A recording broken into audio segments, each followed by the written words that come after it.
There's a waiting line. You'll get your turn. If you'd like to fill out a complaint form about our cocaine, the quality of our cocaine. Ah. The following program contains explicit material. If you are under 18 years old, please fuck off. Welcome to Spinnin Yarns. I'm your host, Joe Amero, and I, for one, could have been dead many times over a long time ago.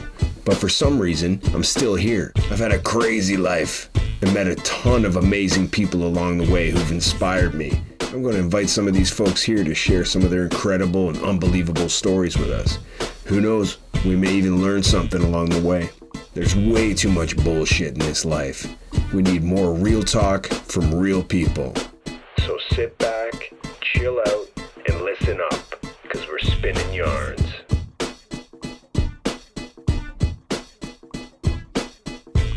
Hey, Joe Amero. Welcome back to Spinnin Yarns. I'd like to say what's up to all of our female, male, and non-binary listeners in Canada, UK, US, Mexico, and Bolivia. What's up? The grind, right? The grind. We're all hustling it out in the grind. We're all wearing it down in the grind, burning the candle at both ends. Life is hard.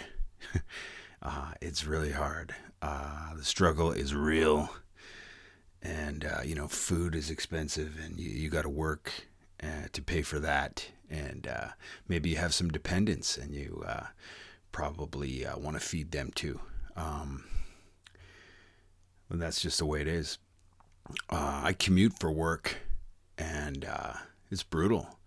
You tack on, I've been averaging 3 hours each way on top of my work day. So that's like 6 hours, on top of my 8-hour work day.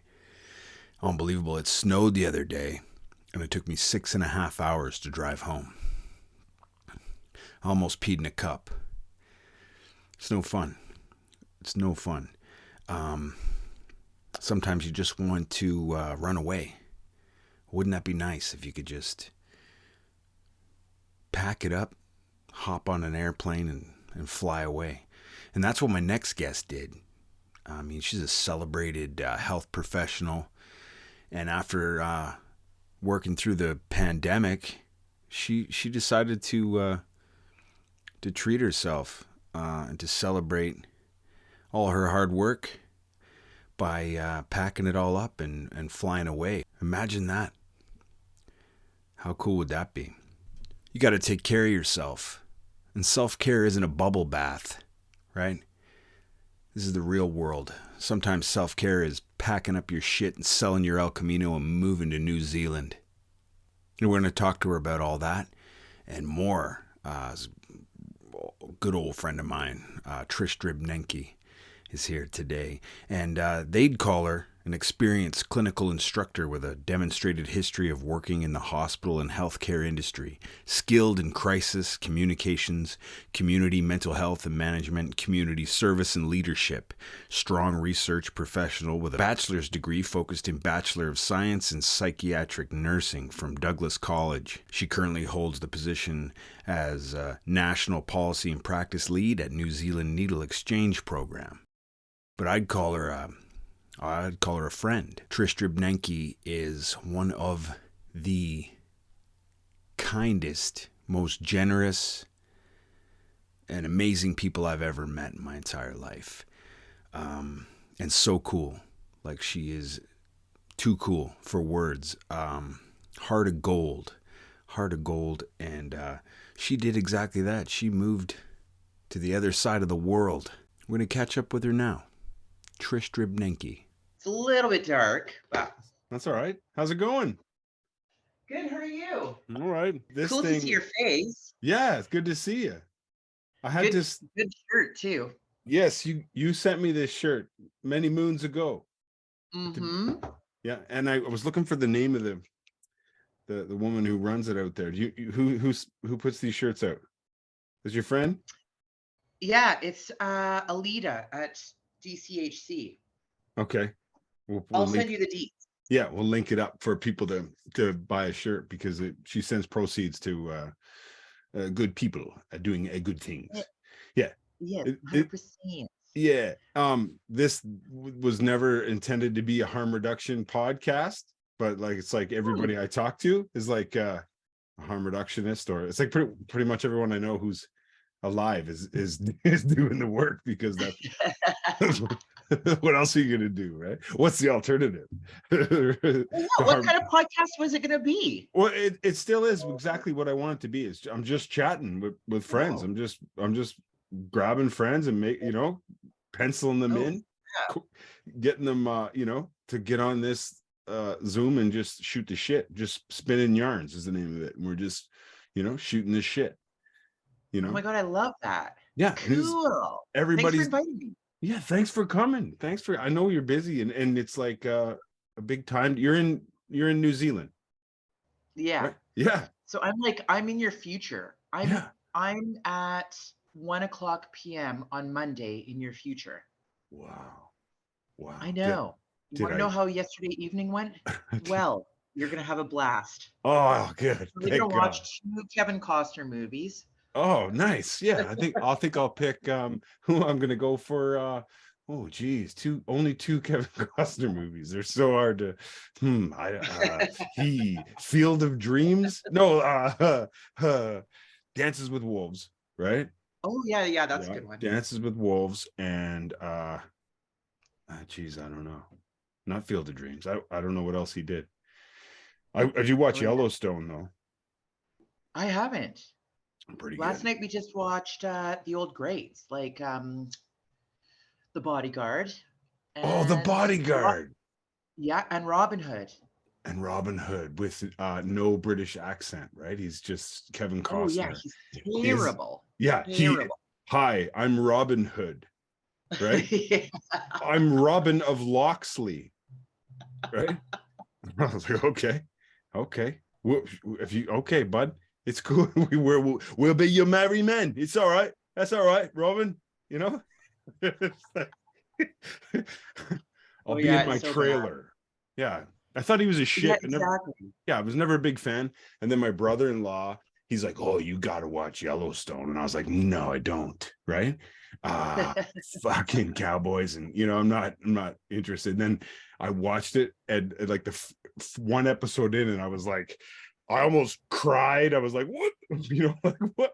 Oh, really? It's that good? Yeah, it's really good. It is well written. There's some good like tender family stuff, and they got a crazy family, so I can relate to that, And they just they got some good tender stuff in there, and then and they're not pulling any punches with like the native stuff in there. And one of his sons is married to a native girl, and he lives off of the big multi-million-dollar ranch in the reserve, and it's pretty cool. But I'm sure we don't, they don't need any points from all my massive audience. We don't need to plug Yellowstone here, but it is really good. And then there's like some prequels, like Sam Elliott does one. He plays his great grandpa or something, so he's in there doing like a fucking his thing. You do a good job of his accent. His voice tone. I like him, but I'm really just doing an impression of Jim Carrey doing Sam Elliott, right? Dodge and Ram retailer, right? Well, we just finished Vikings last night. Did you ever watch Vikings? No. Oh fuck, man, I didn't. Is it good? Yes, and it was the same thing. My friend's like, you got to watch Vikings, and I was like, I'm not fucking. I don't like cowboys. I don't like dragons and shit, and like I never watched Game of Thrones. I don't care, right? I like Peaky Blinders because it's just like murder and like real life. I like that, but dragons and Lord of the Rings and all that's not my shit. But I watched Vikings Valhalla, which is like the sequel to the Viking series, and I loved it, but it's only 2 seasons, so I binged it out.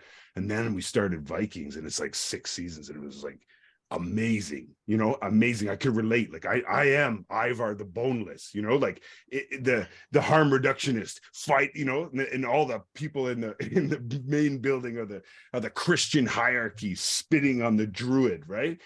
But I'm like, I fucking, by Odin's name, I shall prevail. You know, I got right into it, but now it's over, so I got to find a new show. I don't know what. Damn it! I wish you guys could watch Shortland Street from there, but I think it's only exclusive to New Zealand. But it is my favorite show. Everyone rolls their eyes when I start going on about Shortland Street, but it's the soap opera here. But lol, Joe, because it is kind of like, it reminds me of Degrassi Junior High. Right. But it's a bunch of Kiwis in a hospital having sex with each other and whatever. But it's like very Degrassi Junior High. They always like have a particular theme. I'm always like, what's the theme? I don't have a New Zealand accent, or I could have did a piss take on the show. I don't want to get it Australian. I don't have it down, so I won't do it. Do New Zealanders, like, I heard that they do not like to be mistaken as Australian. Is like the same as like Canadian American? Yeah, it would be the same. Yeah. Although, you know what? I get asked if I'm an American quite often. And then people will be like, oh, I'm so sorry. And I'm like, Canada is America now. Oh, that's where I left. So sad. But they're not being like, yeah, well, we're all the Queen's bitches. You know, like we're all the king, the fuck, you know, like they probably don't want to be Australia. Like, I think what I read, like Australia's like basically like formally said, you can come if you like, you know, come on, if you like to be part of Australia, you're welcome. And they're kind of like, yeah, cool. No, right? Yeah, like it's pretty much, I think that's a accurate. Yeah. Because I know that is when I get a passport, when I do eventually get my New Zealand passport or Aotearoa passport, apparently I can just go over to Australia and work, and I don't have to have a visa. Right. Cool. Kind of cool. Yeah. So they're just open doors, but New Zealand's just like, and it is very much like Canada, Australia, or Canada, US. Right. Like very like different. We're tiny, we're cute, we're sweet to everyone. Mm-hmm. And then I read, I've been reading about New Zealand ever since we had the conversation where you're like, hey, that, you know, when you moved there, you've been there like a year now, right? Or over a year? Yeah. A year and a half almost. And you're like telling me, you know, they need social workers over here. You could probably get over here, you know, get some subsidy for your move even, and get over. And I just like the thought of that, because you're like in summer now. That says it all. Like, I threw my back out yesterday shoveling snow, right? So there's a comparison. So it's like just thinking about like, oh, like just to give the kids that opportunity to go live somewhere like New Zealand, to me is like another planet, because I've never been, and it's just like so far away. You know, and but I've been thinking about it ever since you mentioned that. I'm like, I just have this like thought in the back of my mind. So I read everything I can about it. And I read about, you said kiwis, right? Like a dry kiwi, that's a local, right? That you're from New Zealand, you're a kiwi. Yeah. But then you got the kiwi fruit, which is delicious, and the kiwi bird. My question is, do the kiwis eat the kiwis? The bird? Oh, good question. Apparently, I have not heard that. Okay. They're kind of like a weird looking bird. They're bigger than I thought. Like, I thought they were tiny, but they're big and furry. Yeah, just a fat little. Yeah. Yeah, and their egg is the largest egg per bird ratio or something like that. Yeah, you guys. Like, it's the largest egg in a bird. That's wild. Do they eat the eggs? Kiwi eggs? Ooh, I've never heard of it. But weirdly, I don't know, because I don't know a lot about the kiwi bird. I went to the zoo to see them, but you have to see them at night because they're like nocturnal. Okay. And they fright easily, apparently. So okay. So you just like, oh, cute. You sneak up and look at a fat little bird in the dark. Like, well, great zoo. And they don't have any snakes there, I read. There's no snakes in there. There's no terrible animals here. There's no wolves. There's no coyotes. Yeah, no bears. No bears, no crocodiles. I don't think there's any snakes. Haven't heard of it. Even their spiders are cute and adorbs. Apparently, they do have one poisonous spider, but that's everywhere. Yeah. Well, I read that. I got bitten by one of those shitty spiders in Vancouver, the poisonous ones, and had to be on IV antibiotics. So yeah, so they're everywhere. Yeah. I read that the only thing there that was native was bats. And everything else was brought there by the Maoris and whoever else came in after. It was just bats were the only like indigenous animal. Oh. Yeah. I might be wrong. I read a lot, you know. I believe everything I read. So I just read it down, and that's it. It's fact. It's scripture. You know, it's like, well, that's true. I read it on the internet, so it's real. You know, I would know. And I love this because I literally moved here knowing nothing about it. I was in a panic. I was like, get me out of here. This terribleness, because COVID made it terrible. And then I was like, where am I going to go? And then I moved here and I was like, where is this place even? So I looked it up and I was like, Jesus Christ, we're so far. Yeah, it's like a 24-hour flight. Yeah. Right? Yeah. So I'm learning about it as I live here. Wow. So tell me everything. Yeah, well, I can tell you there's more sheep than people. Like you guys are. Yes, I have heard that. It's all about ratios there. There's 5 to 1. More golf courses than anywhere. I read, I had to write this one down. It was good. More Scottish piping bands per capita than Scotland. Like, what's up with that? They're killing it. No snakes, right? Least corrupt, you know? Yeah, least corrupt. Yeah, universal suffrage, and first to allow women to have the vote, but the last place to be populated. Like, if that doesn't say it all, right? Then you had the first place to decriminalize sex work. Yeah. First place to have a government sanctioned needle exchange. Nice. First place to legalize drug checking. What else? Yeah, for a tiny little country. Yeah. And the town with the longest name in the world. Also in New Zealand. Too? Yeah. Yeah. Can't pronounce it. No one reads it. They just say how many characters are in it, right? Well, I took a semester of Te Reo, and we were supposed to learn that name. And it was very long. Yeah, it's like 86 letters long or something, right? Yeah. I took a picture of it. I wish I remembered it, but I don't. Yeah. Like how it's like Taumatawa, Watanga, Hyanga, Kawa, Automata, Pika, fucking, you know, that's just the beginning. Here's a tip.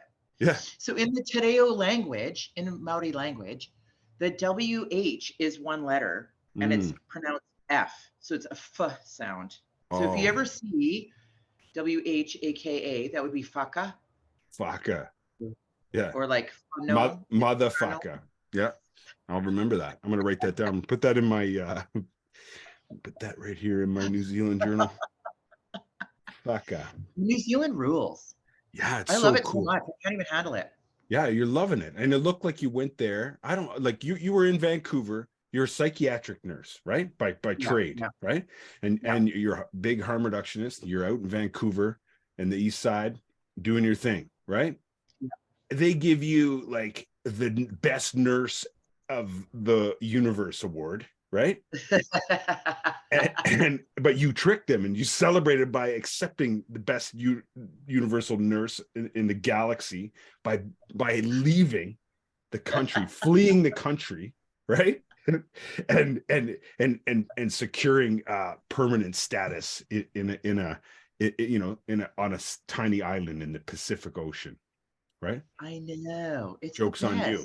And you just showed up there, you didn't know anything. But it looked like to me, I'm just following, as always, just seeing your wonderful rock and roll jet set life. You sometimes you're in New York City, just like you're just down in Lower East Side, cooling it with some of the punks, and you know, and sometimes you're just over in Haiti, right? Just like chilling with some orphans and shit, just helping out, you know, seeing what's up. You're back to Vancouver doing a DJ set, right? Or you're in New Zealand, where it seems like you managed to immediately infiltrate the entire gay community. Now you're there. You befriended all of their gays, right? That's wild too.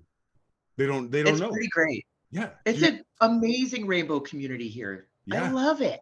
Yeah, it looks awesome. You're always partying. It's just like you and like 10 happy dudes just like having a, mimosa. It's like, oh, man, and I'm just like holding my back, going up the stairs like, oh man,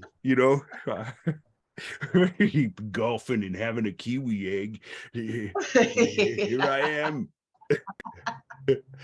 Yeah, but you're doing it up, and you went there with no, you just totally like literally threw caution to the wind. You're like, you like, did you even like go on a trial first, or you just were like, yeah, I live here now? Yeah, I just came here and I was like, I live here now. And I was like, honestly, the way that I left, the position I was in when I left, mind-wise, I was like, there's no going back for me. So I'm not going to look back, because then you don't go forward. I am going forward. So I was like, I'm going to sign up for Te Reo Maori classes. I'm going to learn Maori. I'm going to learn everything about the country, except reading about it, apparently. You need to know anything. Nothing about kiwis. Man, I will tell you what's up. You need anything, like a cheat sheet on anything, I know that the 3 official languages, English, Maori, and sign language. What's up with that? It's just like an official language. I know, isn't it cool? So when I took Te Reo class, we learned the signs for each of the Reo words, like for the days of the week, the numbers. Yeah. Incredible. It's like the promised land. It's the golden land that the Vikings were looking for, right? But they landed in Newfoundland instead. But I think they weren't looking for that. They wanted to get over there. And like, it's so beautiful. Right now it's fall. It's autumn here. Okay. And it's about 24 degrees, and it's beautiful. Blue skies, gorgeous. Maybe a little breeze. Yeah. But like, just like a t-shirt still, you're like, or a hoodie, or like. Yep, t-shirt. And it doesn't. How cold does it get? What's the coldest it gets? Like, it snows there, right? No, not in Tamaki Makaurau, so Auckland. So there's 2 islands here, which I didn't know until I arrived. Lol. Oh, you're talking about North Island and South Island. Yeah. So yes. South Island. You're not talking about the 700 other smaller islands that surround the area. Yeah, no, those would all be like Cook Islands and Pacific Islands. Okay.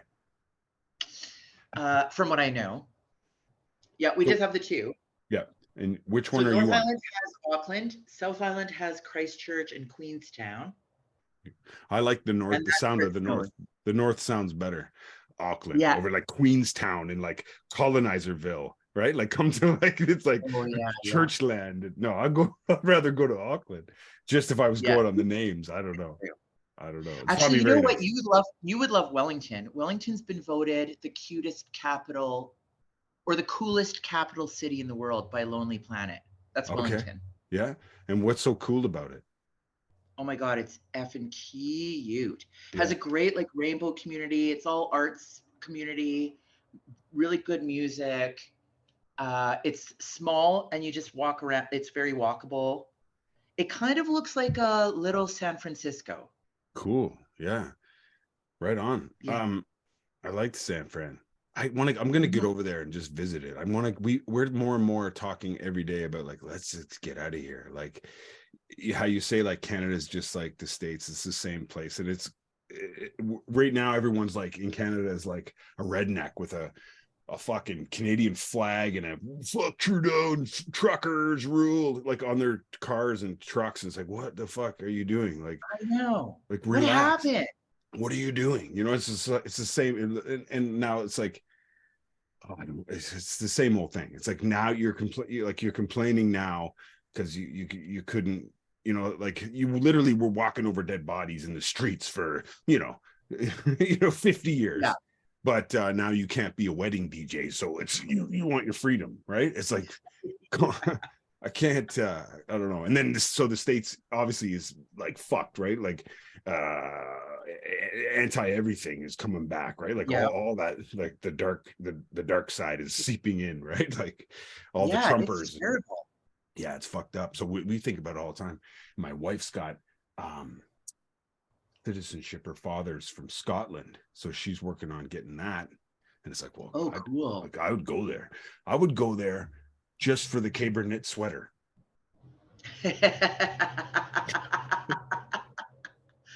Well, it's funny because when I was going to leave, I had put up a few applications, and then suddenly all these recruiters from all over the place were like, we need nurses.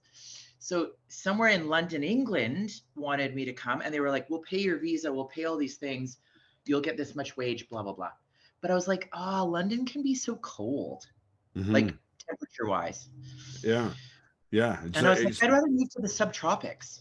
For sure. Yeah, you made the right choice. Like London. And then it's like British people, right? Like I'm sure there's, I mean, I don't know. It doesn't seem like I think in New Zealand, I think like, yeah, all these wonderful things, and subtropics and the Maori people and all this stuff. And then London, right? Like fucking London. Yeah, those like, you know, fucking cants, you know? We like, you know, the young ones in Mighty Boosh, and, you know, there's some good humor, some good people there. I'm not saying, but, you know, like British people, right? Like, forget it. I'd rather, I'm sure some people are, I don't know, a lot of people are British, but I'm not. And I would, if it was a choice, it's like a no brainer, right? Like, yeah. You want to stand in the rain and eat like a sausage, a cold bean. You want a cold beans and sausage. Or are we gonna break into the zoo and see if we can eat one of these little night birds? You know, fucking scramble up some of these kiwis. You know. And, oh my god, yeah, I gotta look that up. Yeah, I'm intrigued now. I'm sure of it. Or is it like a trillium? It's like you know, you can't pick a trillium here in Ontario because that's the provincial flower, right? So you make like a, you know. Is it so maybe you can't? Yeah, I think it would be significantly frowned on. I don't know if there's a lot of kiwi birds. Right. And it might be like rare. And the whole place is like 30% national reserve. So they're very much like, maybe don't eat the kiwis. Have a kiwi, you know? That's like, don't that's the trade. Don't eat the kiwis. Eat the kiwis, you know? I don't know.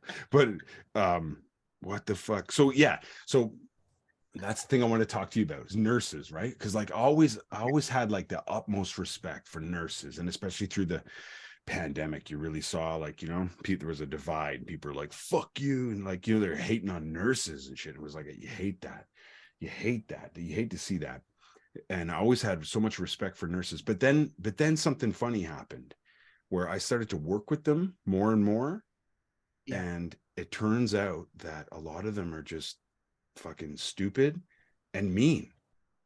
Did you know about that? Oh yes. Yeah. I didn't know about the stupid part. Yeah. Oh yeah. The mean part, I have experienced the mean part numerous times. Mm-hmm. It's like atrocious. Our nursing culture is fucking atrocious. Like, we need to be nicer to each other, and especially now. Like, there's so few of us left. Yeah. Yeah. You don't be mean. Yeah.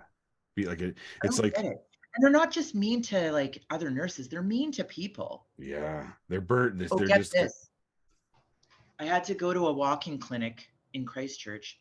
Oh, I'm not going to say where I went in a walking clinic. Anyways, I went to a walking clinic and there was 2 nurses at the desk. And what I wish nurses would figure out is that the optics, man. So you are like laughing and whispering in front of people after they like leave the front desk. We can all see it. Rude. So I saw that and I said to my friend that was with me, I was like, man, nurses need to like figure out their optics, because we're all sitting here in a waiting room for God knows how long. We're tired, we're anxious because we've got something going on, and you guys are like giggling and look like you're doing nothing. Like, it doesn't look good. You might be busy, and maybe it's good for your morale to have a laugh every once in a while. I totally believe that. But like, do it in a way that folks know that they're being attended to or appreciated and respected. Anyways. And being put first, right? To have that bedside manner, which if a nurse doesn't have that, who does?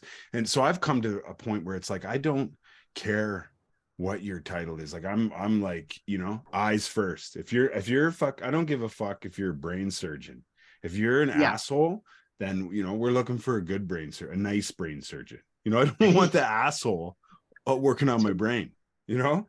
Totally. It's totally. it goes right up to the top. Like there's, management, and, I don't care what your title is, that if you're not cool, where you respect, that mutual respect when you see someone, and just the kindness, a smile, like you can't, it would break your heart, and your face would shatter if you just smiled, right? Your eyes would, dry out of your head and fall, into your muff. I used to work in a clinic that had a very busy waiting room. No one likes to wait. So I would offer, like, my colleagues and I would offer like some food, some snacks, some drinks, like apple juice, water, whatever. And like the waiting complaining didn't happen because we were constantly like engaging with the folks in the waiting room. Yeah. It takes 2 seconds to like walk up to the whole crowd of the waiting room and be like, hey, does anyone want a glass of water?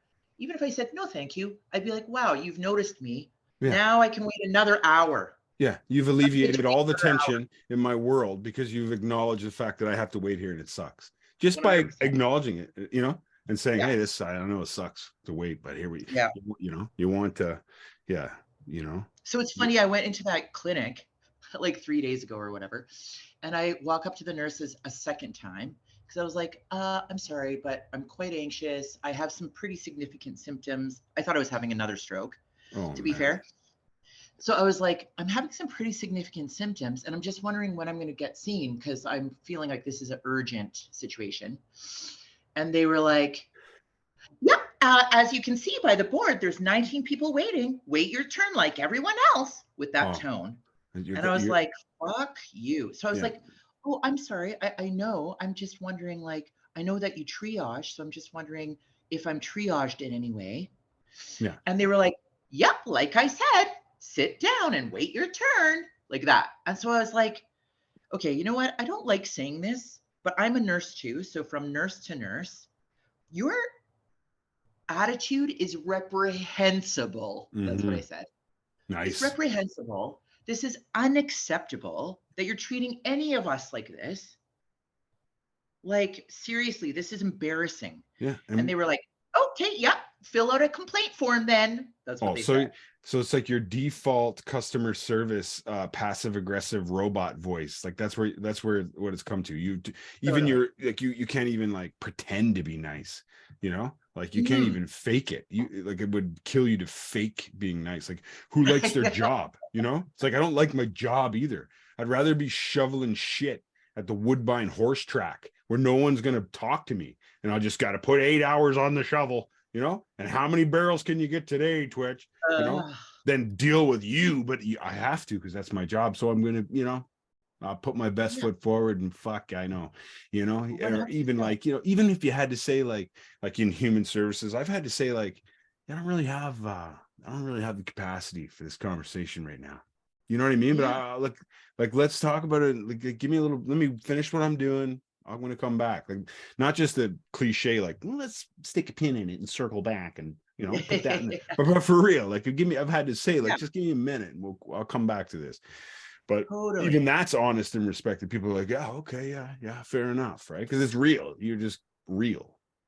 Totally. You know what the problem with the nursing culture is, I think, is that somewhere we've gotten the little initials behind our names. So we think that we are different than others. We're clearly the experts. And so therefore we're superhuman. We don't have mental health or substance use issues, period. We don't have stress. We just plug along like superheroes that we are. But really, we have all of that. And so our culture, our nursing culture isn't supporting us or isn't facilitating a space where we can be like, you know what, I'm having a day, or I'm having a 3-year COVID life right now. I'm exhausted, bitter, angry. Maybe I need a minute, whatever. But we haven't created that space. Our systemic healthcare systems are just not good. It's not good at all. And it's not good. We need to be human. Yeah.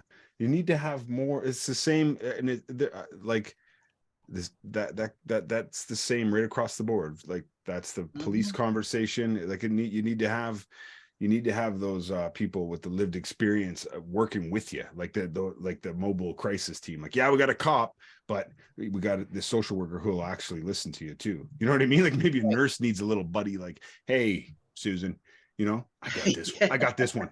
You know, why don't you go have a butter tart? You know, I got this one.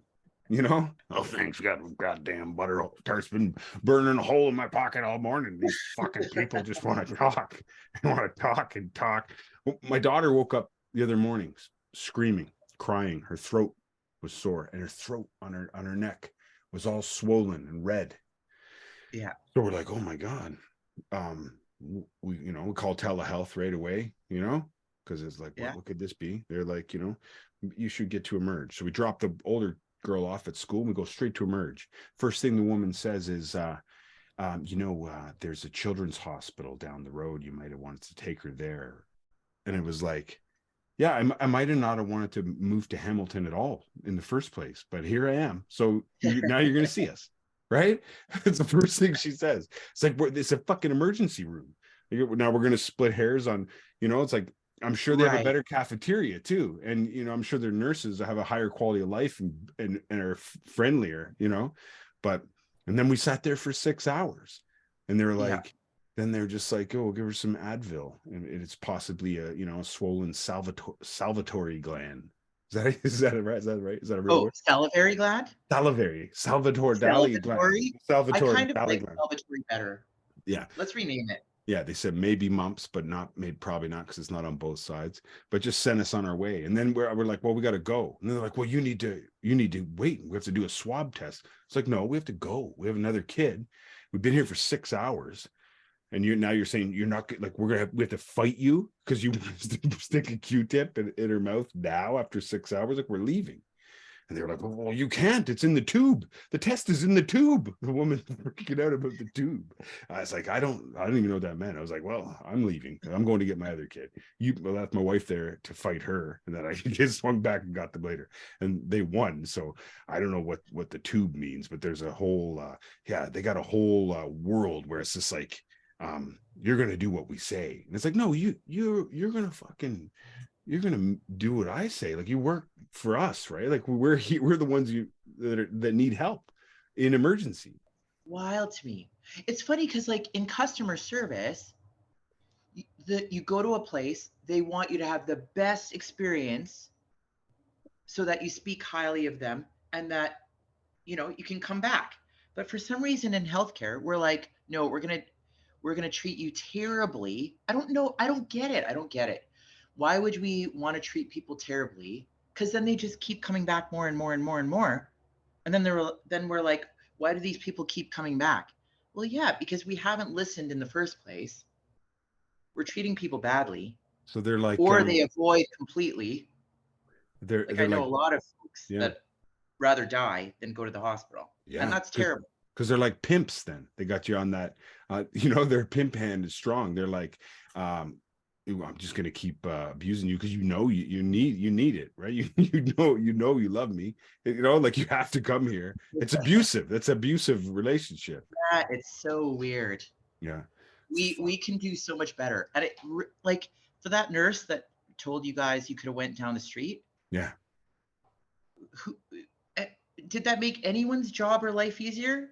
No. That sentence was a waste of words. I know, because then my little daughter talks to her a little bit. She's just, couple little cute little, sentences. Yeah. And then the next thing you know, she's like, oh, hey, you know what? I got this little friend here. She's got this little teddy bear, right? And he might like to keep you company while you're here, and the cranky old nurse's heart grew 3 sizes that day, because she actually talked to a person who was just like, innocent. It's just like, there's a little girl with something, needs to see a doctor. We are in an emergency room. She must have been like, I'm a monster. That day she's got her Tim Hortons in her break room, just like chain smoking down the hill, right off the fucking sidewalk. I'm a monster. I don't know. I don't know what I've become, Sharon. I wanted to help people when I started going to school for this. You know, what have I become? Yeah, I don't know. I Is it know. is it Truly, I think it's a systemic thing, to be mhm, fair. Like yeah. if the employers were like a little more keen on offering us education, support, retention strategies, like they kind of are not, like some of the employee or employers are so hilarious. Mhm. Like I've told employers before, wow, you know what? We have a nursing shortage and you're doing nothing to keep me. That's hilarious. I know. It's like they don't look at the sustainability of the frontline worker. Yeah, Like, how totally. can you not see that that's paramount to this happening? You know, like it to Yeah. continue. Like, can I get I want to put some Cokes and some chocolates in the staff room for the holidays for the shift workers working overtime. Is that cool? No, no, sorry, no. Yeah. Oh, well, I want to have like a staff meeting / appreciation party for the staff. Could I get like a bag of bagels up the road here and some vegan spreads? No, no. It's like, oh, but they can sit here and literally watch people like overdose and die and bring them back to life 24 hours a day, you know, Right. And for you like, expect it to be like cheerful and welcoming all the time. It's not yeah, going to happen. That's yeah. why you get the crusty old nurse. You won't even give them a bagel. No, I know it's not her fault, but it's like, I know. I know. And it's the same, like this, the notoriously cranky shelter worker is like, you know, they've Yeah. had it. So they're like, to the guy who's just like, well, could I get a juice? And they're like, you're not having any fucking juice. Like, fuck, I told you, fuck off. You know, the guy's like, whoa, like, you know, like, yeah, okay, maybe I'll come back in 5 minutes. No, you fuck off. You don't, you know, you're gonna come back, you know, like, guys, like, it's like a juice box, right? The grown man already has to ask Oh for a my. juice box. It's like, and you didn't buy the juice. Like, let's just give everybody juice. Like, and you know, whatever they need, bagels and Ferrero Rochers and Cokes on Christmas. Like, it's not that big of a deal. Like, we can figure it out, you know. You're having a good time there, right? You're always smiling. You're doing well. You're doing good. Yeah, I'm loving it here. Yeah. It's pretty great. Uh, like it's funny how, I mean, I was going to get kind of dark in the last segment and talk about like how our colonial systems and the patriarchy and capitalism is a fucking slog. Then you come here and it's not as significant here because, for instance, like shops are only open till 4:30 Monday to Friday because they want to celebrate family to be home with their families. Brilliant. So, and there's like really reduced hours on Saturdays and Sundays if the place is open on a Sunday. So it's funny because when I first started here, I was like, fucking hell, I work till 4:30. So that means I can't shop all week. And then I was like, wait a second, actually not having access to shopping is quite nice. So yeah, it's interesting. And so I think that like people are just generally happier here and it's a little bit more community minded and family minded because of these things in place. So we're not working until we're underappreciated, undervalued, ruined. Yeah. The pulse is just a little slower. They're just Yeah. taking it more in stride and putting the So family yeah, first. That's I mean, totally. So man. I got here and like the pounds were melting away and I was like, what? Why am I losing weight? At first I thought maybe I had a significant health issue, but no, it was the lack of stress. Right. Yeah. I'm in the best shape I've been and I don't even work out. Amazing. Just yeah. Just running around laughing and You're smiling. just like happy with life. Yeah. It's Yeah. ideal. Amazing. So no plans to come back anytime soon. No. No. No, and now I have like a really cool job. I don't know if I told you, doing like national work in harm reduction policy and practice.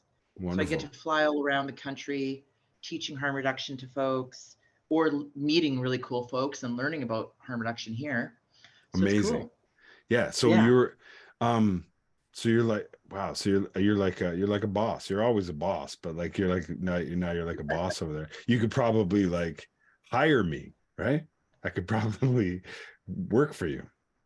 Oh yeah, actually, I know exactly where you could work. Hmm? It'd be amazing. Yeah. I want to do it so bad. Oh yeah, we got to keep in touch. Yeah, I gotta lose a few pounds. I could stand to just like, I won't break in the zoo. I won't fuck with the birds and none of it, you know. Like, respectful. Totally. You probably should put that caveat in if you want to get a residence visa. Oh, put it in my cover letter for sure. Like, you know, skills. Yeah, no, it's pretty great. Mm-hmm.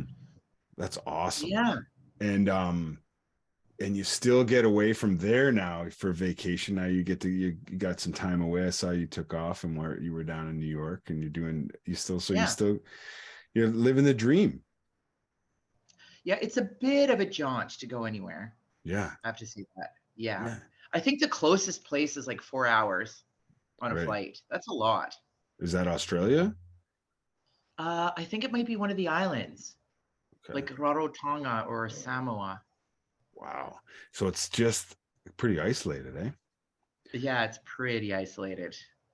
But which is great. Yeah. Because then we don't have like a lot of the bullshit of the world. Yeah. Look what you're isolated from. Like, it's like, yeah, you know, it's like a zombie movie out here. And you guys are like, you made it, right? I don't know. Like, people are going to totally. That's what it feels like. It's like, And then you hear the news, and like America is like, you know, we don't want no drag queens reading fairy tales to our kids. It's like, that's really happening. Like, what? I know. What the hell is going on? You know?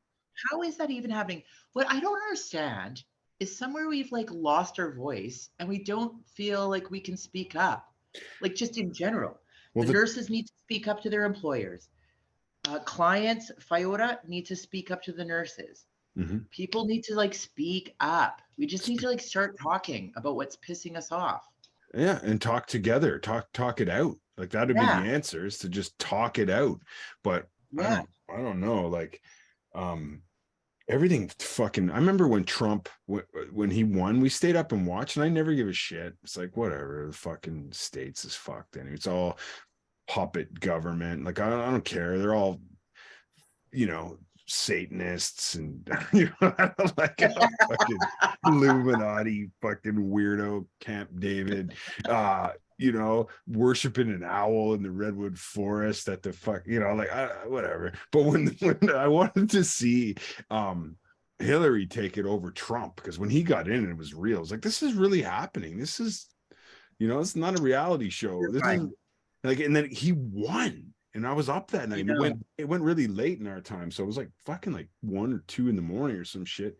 And I swear I could hear the Imperial March from Star Wars. Like, when he took the stage, it was like bum bum bum bum bum bum bum bum bum. It was like, holy fuck. Like, there he is, right? Darth Vader. He won it. Yeah. And then that was like such a turning point, because then that's where you got these guys like, freedom, you know, and like all these assholes. It's okay for them to, you know, all these Proud Boys and all this shit, that all those movements, like they really had a lot of ground in the Trump years, right? And they stormed in the Capitol and all that shit. And then it seeped into Canada, where they took over Ottawa with the trucks, you know, and they're honking their horns, and it's like, what the fuck? And then at the same time, everybody was so burned out, because COVID really changed the world too, right? Everybody's changed permanently from that. Like, there's like a, you know, a unanimous, like, I don't give a fuck, you know, like, people are like over it. Like, I don't care, you know, like, so that's going to take a long time to grow back. But these assholes have just been like taking over while everyone was tired. You know what I mean? It's like, we need to start punching people in the face again. That's all that it is, you know, retroactively. It's just like, that's what, maybe I'm a Neanderthal. Maybe that's an old way of thinking, but I think it would fix a lot of what's going on now. The same as like millennials are, you know, this entitlement, like these fucking kids, because our generation, we got beat up. You shut your mouth off to like an older crowd, like they beat you up, and it sucks because nobody likes to get beat up. you know, it's embarrassing Yeah. and everything burns because you're all hot and embarrassed and bleeding and like, oh, it's not a comfortable situation, right? There was girls there looking at me, and you know, it was just like you cried a little bit and maybe you farted when he punched you in the stomach or whatever. It's like not a sexy time, right? But we didn't, so we felt so bad about it that the generation behind us, we gave them a pass. We're like, we're not going to do that. That's not the way to do it. We're not going to beat you down. We're not going to, you know, we let them go. So now you're talking to a whole generation of people that have never been punched in the face. And you can tell within 2 minutes of talking to someone if they've been punched in the face. It makes all the difference in the world. On the respect street, on the, you know, you're going to give the benefit of the doubt because it's like there's always that chance you might get punched in the face, right? And if you both know that, that's a good place to start, because it's like, well, I don't want to punch you. I don't want to punch you in the face, and you don't. Either one of you know, at any moment. So I'm going to be a little respectful, and I'm going to listen. You know, I'm going to. It's hilarious. That's where active listening came from, is getting punched in the face. But now we didn't do it, so these guys are just like, you know, mouth breathers. Like they don't like, oh, whatever. You know, we'll just buy a house with 10 of my friends. You know, I don't care. It's like, you don't fucking care. We have to go like into like whatever it is out there in Auckland, and I know in Toronto we have to go to Trinity Bellwoods Park in the summer. They're all out there, they're king cans, and they're walking on tight ropes, and they're all, you know, between the trees, and they're doing, you know, their thing, right? Someone's got a hibachi, and we just got to go in there and, you know, just punch everybody in the face, even just one time. There'll be, and the element of surprise is too big. I think just like a group of like 10, 20 people, you know, guys and girls, you can even get varied ages, get some old people with you, young people, big people, little people, and just walk through, punch them all in the face one time. I think just that would be like the real great restart, you know? Like, oh. Because that day, it's going to change everyone in that park's life. So they're, from then on, every time they go to open their mouth, they'll know what it feels like to get punched in the face. You know? Lol. Yeah, maybe not. Just spitballing, you know? Just spitball. What can we do at home? You know, the change starts at home. Like, what can we do? What can we do, kids? That's what I do every Saturday morning with the family. I think, how can we fix recycling? Yeah, that's good. Recycling's good. That's right. Yeah. What do you got? Yeah. Don't run the water too long. That's good. That's good. Yeah. That's what I was thinking.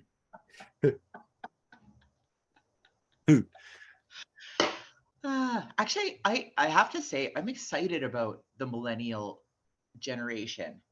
I think the world's going to be a better place with them in it. Well, I mean, they got We're certainly more sensitive.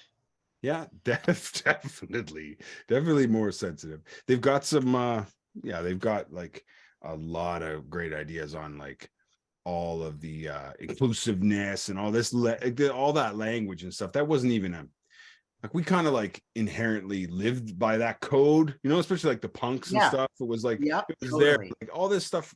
They brought forth a lot of good conversations. Like they got it on point with a lot of that stuff. And I think you're right. I think it will be a better place, but I think it could stand to be not only better, but maybe a little tougher, you know? So I think maybe we'll just go with slaps. How about, you know, it's a little, you know, hilarious. We can thank them at the same time. God. So thank you. I just want you to know we thank you for all the work you've done so far. We appreciate it. We were all more sensitive and thoughtful because of the conversations you've spearheaded. But just on behalf of the generation before, I just got to give you this one little, you know, okay, we're good. That's all. Just remember, you know. Totally. I don't know. There has to be a middle ground. I don't know. Yeah, because what did we get from the boomers? Woof. Yeah, those guys. It's like. Did you know that our generation was the most neglected kids? The latchkey kids, yeah. Yeah, we were the most neglected. Yeah, raised by Look TV. how we turned out. Yeah, freaking cable guy. You know, it's just like, yeah, we're just raised by TVs, your babies. But it's kind of like going a full circle because there's the iPads now, and it's the same thing as like. Oh yeah, right. Yeah. And it's dangerous. Yeah, I'm glad I'm glad I didn't grow up with technology. Me too. And I'm glad. Yeah. Well, we talked about this with Star was on one of my previous episodes, and we were talking about how glad we are that there wasn't cell phones when we were, doing our thing, because when we were getting our teenage run-a-muckness. Oof. Forget we'd be famous. We'd be like, we'd like in prison. I'd be in prison, We'd be on never mind a meme, I'd be on a Oh yeah, a meme. Yeah, but and then we watched it all happen, and now my kids they're into it, but and I see like we like try to limit it. We're like, okay, because they love it, right? They want to play Toca Boca and all these stupid games, and they want to show you like, look at this, and it's like, I don't care, I'm not playing it with you, like it's like you wanted to play it. Doesn't mean I have to play it too. But then when you take it away, then they get mad, right? It's like they're like it's addictive, right? There you can see them, get all upset and like, well, I want you to tidy up your room, and they're like, just let me have one more round, man. Like I can stop anytime I want, Dad. Just let me go. I'm on level 3, man. It's like, whoa, honey. I know. Like, it's the only time I ever had arguments with my son was over games on the iPad. Yeah, all that shit. Yeah, because it's addictive. It's just the next thing. Even like, oh yeah, I don't know. We used to get full arguments, like heated. Yeah, I think we got a handle on it because they're young. So it's like, well, remind them like, if this is how you're gonna act when I take it away, I just won't give it to you next time. And then but I think it's just like they're like, he's got us. We have to. We have to like, we have to at least pretend. So at least their customer service is coming out on top, right? So they're like, okay, Dad. Yeah, like that makes sense, right? Yeah, that makes total sense. You're right. You're a good dad. We love you. We're not gonna ever hurt you or, do anything to you while you sleep. You're a good man. Yeah, but then you take it away and they're like, I'm bored, Dad. I'm bored, Dad. I'm bored, Dad. I'm bored, Dad. And then you just give it back. I don't know. They want to play the game in real life or talk about it. I'm like trying to tell them today. Took them out for brunch at like the craziest restaurant, Electric Diner. It's like our friend's restaurant in town here. And it's all neon, it's an 80s restaurant. And it's just like everything is like so stimulating. And it's like, the greatest place to be. And it's like a real Shamrock Shake made out of like Lucky Charms cereal with marshmallows, and it's like the best place you could be. And they're like talking to each other over the table, like, oh, you remember that time when we're in Rainbow Friends when Red was chasing me and then I like hid and then he didn't see me? My guys, like, so like this isn't an anecdote. Like, you leave that stuff on the iPad. It's not like a thing, that you talk about now. It's over, like. Let it go.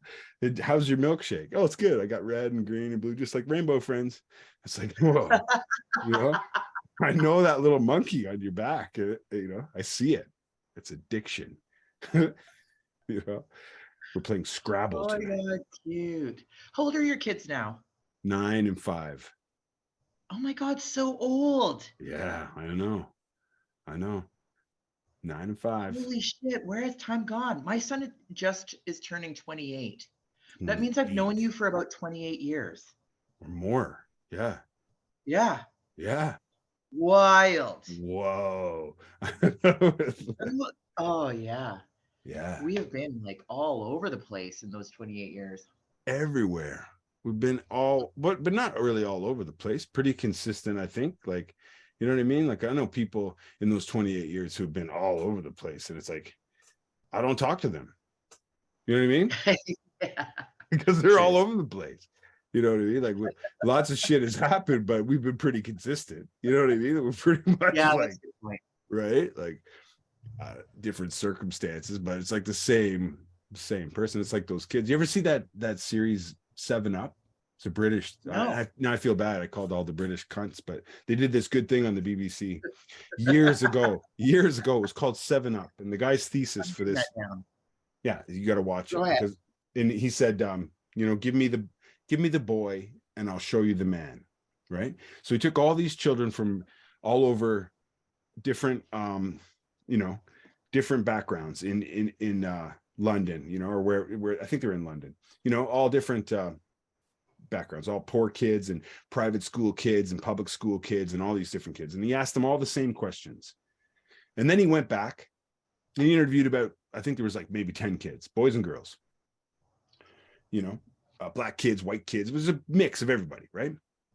And then he went back 7 years later. So that's the thing, right? 7 up. So 7 years is up. He got them all back, asked them the same questions. No. And this guy did this for like, it went up to like, you know, then it was like 14 up, you know, 21, 28. Like he went on to like 49. And I think there's a new, like in their 50s, like, and he went, some of them died. And then, but all of them came and they, through their lives, they changed their whole opinion. You know, they're like, well, what do you think about this? And they'd be like, they totally changed whatever they were doing, like when they were like in their 20s, like, oh, well, that's, you know, poor people need to get a job. Right. Right. You know, and but the time they got into like their 40s, they landed right back with the same answers they started with when they were 7 years old. You know?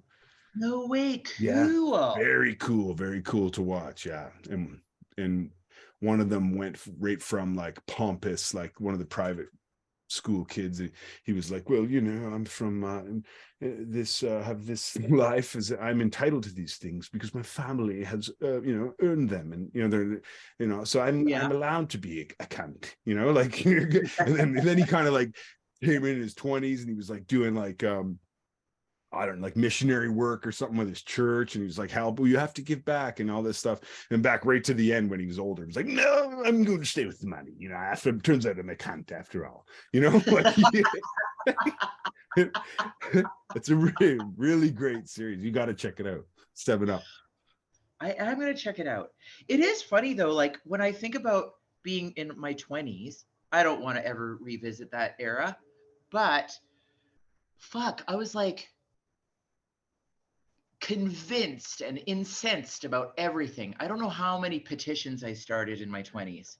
Numerous. Right. Then you hit your 30s and you're like, what does it all mean? And then you hit your 40s and you're like, I have zero fucks about anything. And so I'm just living in the now. Yeah. And it is a blast.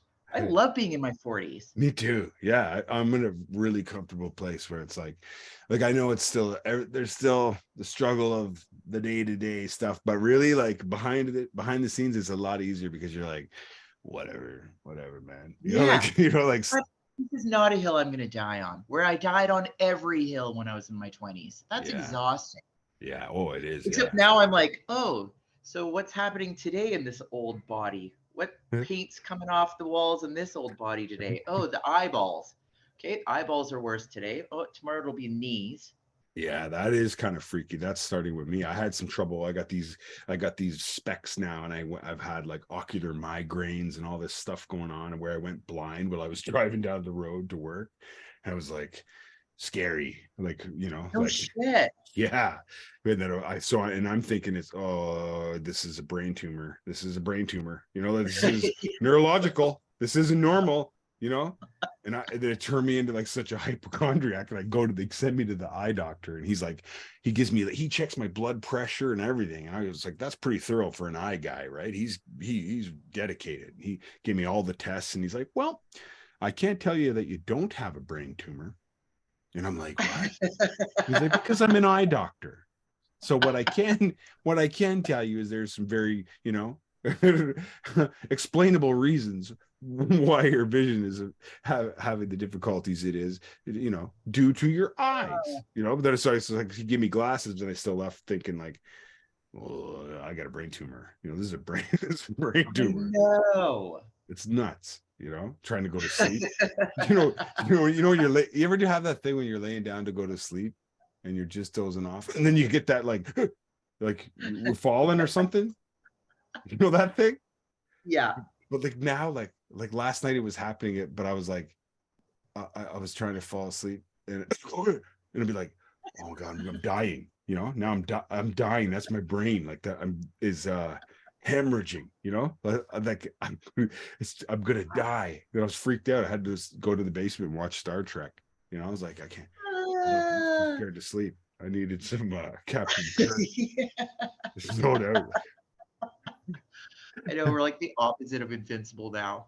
Oh yeah, it's freaky. I know, and it's like, yeah, because you have the, that's why they say that youth is wasted on the young, right? Because you have the knowledge now, but it's like, he's like, I know I need to kick your ass to make you a better person, but I just don't have it in me. You know, I hurt my back shoveling snow, and the old guy next door was laughing at me, and that hurt my feelings. And you know, then I dropped my glasses, and I couldn't find them because I'm blind without them. And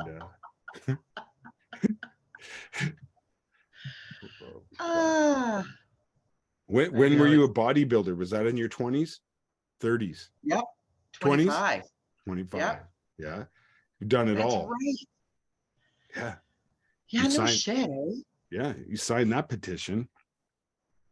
Yeah, shit. That was insane. Yeah. Oh, I don't know. What I remember is like working out, waking up at 5 a.m. to stand on the treadmill and go on the treadmill for like an hour and a half. You start crying for no reason because you're so carb depleted and you're tired. You're like, how many more minutes do I have of this? Oh, I'm at 5 minutes. So I got an hour and 25 minutes to go. Fucking hell. Then you like go to work, then you come home from work, then you go 2 hours in the gym, then you do an hour of posing, then you do 2 hours of boiling chicken, then you go back, you read with your kid, then you put them to bed, then you do another hour and a half on the treadmill. And I did that for like months. Unbelievable. Insane. Yeah, but and you now were like, if someone's like, you want to work out? Now I'm like, no, I did that when I was 25. Yeah, because no, I laughed all morning. Now I'm drinking Chardonnay. Yeah. You know? Totally. I just did 40 minutes of like smiling. I'm good. Yeah. But you were like what, like amateur professional competitive bodybuilder, right? Yeah. Amazing. And then and then right up, you know, punk rock, you were ripping through those scenes, and you were all like, I met you at Punk Fest, I think, first at Spiders, right? Yeah, that's right. Yeah. And then rest in peace, Mr. Warren Hastings, you know? I know. You know? You never heard of the New Bomb Turks?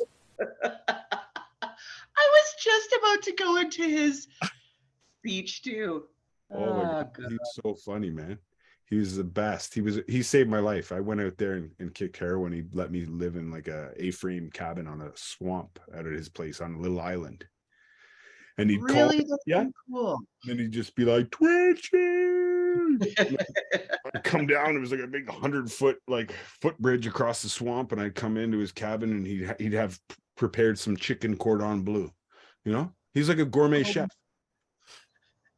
He's got loads of stories. Oh God, yeah, he's the best. It's like, and he's so funny. He's rip into town and pick me up and have the good joints in his sock, you know, and be like, hey, you know, he'd take me over to he loved Gigi's Pizza by Central Tech. We'd go get some pizza and smoke a doob before the show. Oh, it's so funny. He just smelled like dog shit and perfume, like so strong, both of them. You know, it's like he tried to cover the strongest dog shit with the strongest perfume, but I could smell them both. And he's just like, you know? I know. And then his shock of orange hair. He's little tuft. I know. With his little poodle snowballs with the same hairdo. Oh my God, that's right. Yeah, he's the best. But that's where I met you, out there for the first time. And then back and forth in Toronto, and you even came. We seen you when Hobos were going to play Edmonton at some like strip mall or something, and then you came and was like, "Oh, right, that was so wild." Oh yeah, and then you guys stayed at my place when you came through Calgary. That was a weird show too. Yeah, that's where they paid us not to play. Yeah, we showed up and they were like afraid of us and paid us not to play their show. I was like, "Oh, this is awesome," you know. The great rock and roll swindle. They were like, sorry, we double booked them. Oh, and we're like, what? And then they were like, well, we'll still pay you. And we'll go, like, okay, can we come in and watch the show anyway? Maybe talk to the guys and we can get up and maybe, you know, they're like, we prefer if you didn't, you know. I was like, okay, so they're just paying us to leave and not. Oh, cool. Calgary. Yeah. Weird. And then I know. Yeah. Then you were a nurse you know, then you were in Vancouver with all, you know, and they're like, everybody knows about Vancouver, you know, Maine and Hastings is like world famous, right? In the forefront of harm reduction and the drug war and all, and they're doing the best stuff out there, you know, like it. Oh, they are. I know. Did you see in the news that they have like they've Coke? allowed 2 places to sell Coke? Yeah. Yeah, that's good news. And the one place is going to be selling Coke, heroin, meth, and it had like 2 other ones. I was like, fucking yes. Yeah. I wonder Well, what the what 2 I other loved, ones. I loved that they had the mushroom shops when I was there. So there was Mhm. one shop you'd go in, you'd buy microdoses of mushrooms. You could buy peyote, LSD, coca plants, Yeah. or if you wanted a milkshake, you could have a coca milkshake. I was like, yes, Vancouver, you rule. Yeah. They have to be. It's like they don't have a choice but to be on the forefront of all that stuff. They're like, you know, in the shit. Like that's like nobody. If you haven't been there, like nobody knows what, like until you go there. What like it doesn't compare. You know, Toronto's getting bad. It's probably worse than it's ever been, but it's not like what's going on out there. They still don't, you know. And people are dumb in Toronto, like, you know, like they don't even squat. You know, it's like you're gonna get arrested for sleeping on the front lawn of abandoned house. Like, why didn't you just peel a board and live inside? Like, you could have running water and like they don't, you know what I mean? They don't. Yeah, they don't. Interesting. Yeah, they don't get it like that. It's like, just squat the lot, man. It's like they're more like, I don't know. Interesting. Yeah. One thing I love about the downtown east side community is they're really resourceful. Mm-hmm. Like historically, because they like started with drug user groups way back when. They started with like grassroots stuff. Yeah, they're amazing. Yeah, the best. And what about over there? What's it like over there? Like drug culture, and they're ahead of times there too, so it must be still. Yeah, here we're like so removed. Like for instance, the cost of drugs is quite high here. So like a bag of Coke, which I think is a gram, is $450. Oh, fuck. I could be mistaken entirely, but I might have been off. Very bad. It's my understanding. A gram is $450. Wow. And a gram of like MDMA or E or whatever might be around 200. Mm-hmm. Yeah. Like astronomical. Yeah, astronomical. Yeah. Like it's such a big number. That's why I'm like worried that I might be saying it wrong, but I do think it's roughly around that. Right. That's like the Chris Rock thing where he's like, if you want to solve the gun problem, just make bullets cost, you know, $600 a piece. Right. You know, like yeah. But then it makes like for a different market. Now it's like whatever is more readily available or cheaper becomes the drug of choice. I think we should just safe supply everything, man. That's the only way to do it. Safe supply, supervised injection, and decriminalization. That's the answer right there. Like that's 100%. What all these groups in Vancouver have made the model. Like just that's it. Put it out. Like the best world, I think, would be if you could just go to your pharmacy and be like, pharmacist, I want to do 3 bumps of cocaine this weekend. Can I please get pharmaceutical grade? Here you go. It's on your healthcare card. Have a great weekend. Except even in that world, here's some safe supply. They'd be like, they'd be like, you know, you could have went to the place downtown, you know, like. Oh, yeah, that's true. Yeah, true. All cranky. They're all burnt out pharmacists. Yeah, you know they have, you know. There's a waiting line. You'll get your turn. If you'd like to fill out a complaint form.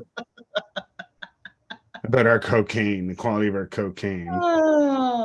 Trish, thank you so much for doing this with me. You're the best as always. I had to start a podcast just to catch up with you.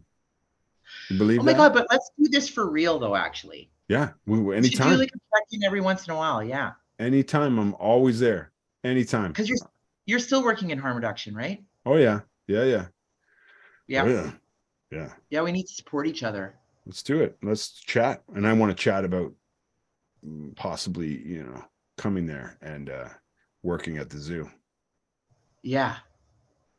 100%. I'll do some more reading. Yeah. Please do. And I love you so much, Trish. Thank you really for taking the time to just get on this thing, whatever this is, right? And yeah, I love you so much. You're the best. And I say kia kaha. Oh yeah, kia kaha. Yeah. Stay strong. Indeed. Please do. Kakiteano, which means see you later. Sure. Yeah. And aroha nui, kia koe, which is I love you. Big. Big. I love you, big. I love it. Trish Dribnenki. Salt of the earth. One of the best. One of the best. And she said, don't look back or you don't go forward. Ain't that the truth? And if you do, you're going to bump into something. Eye on the prize. All those things are cliches for a reason. The grass is always greener on the other side of the fence. Everywhere you go, there you are. So you have to remember what's really, truly important is your health and your family. And that's your friends and chosen family. Don't look back or you don't go forward. Take care of yourself. Happy travels wherever you're headed. We'll see you down the road. Spinnin' Yarns is brought to you by Hi-Fi Umbilical Productions. We're 100% DIY with zero tolerance for intolerance. Spinnin' Yarns is recorded on stolen land in front of a live studio audience. You can connect with us on Facebook, Instagram, Twitter, YouTube, Gmail, and Linktree at Yarn Spinnin'. Please like, follow, and share to show your support. We're building this together. Spinnin' Yarns is available on Spotify, Apple Podcasts, and everywhere else you kids go for podcasts these days.